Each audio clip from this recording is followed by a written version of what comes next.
চুন থেকে পান খসলেই সাধারণ ফিলিস্তিনিদের ধরে নিয়ে বিচারের কাঠগড়ায় দাঁড় করান ইসরায়েলি প্রধানমন্ত্রী বেনিয়ামিন নেতানিয়াহু। এবার নেতানিয়াহুকেই হাজির হতে হলো আদালতে, এমনকি দাঁড়াতে হয়েছে আদালতের কাঠগড়ায়ও। গাজায় চলছে ইসরায়েলি অভিযান।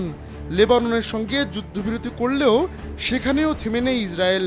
এবার সিরিয়ায় বাশার আল আসাদের ক্ষমতাচ্যুতির পর দেশটির সীমান্তবর্তী বাফার জোন দখল করে নিয়েছে ইসরায়েলি বাহিনী। শুধু তাই নয়, সিরিয়ার আরো ভেতরেও ঢুকে পড়েছে তারা। নেতানিয়াহুর যুদ্ধ খেলার এত সব আয়োজনের পেছনে রয়েছে তার বিরুদ্ধে চলা দুর্নীতির মামলা থেকে রক্ষা পাওয়া, কিন্তু শেষ রক্ষা হয়নি। স্যান্ডেলিনা সো, রূপচর্চায় আভিজাত্য। প্রথমবারের মতো আদালতের সাক্ষীর স্ট্যান্ডে দাঁড়াতে হয়েছে তাকে, দিতে হয়েছে সাক্ষ্য।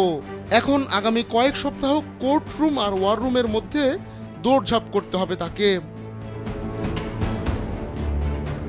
অভিযুক্ত হলে ৭৫ বছর বয়সী নেতানিয়াহুই হবেন প্রথম কোনো ক্ষমতাসীন ইসরায়েলি প্রধানমন্ত্রী যার বিরুদ্ধে একটি অপরাধে অভিযোগ গঠন করা হবে।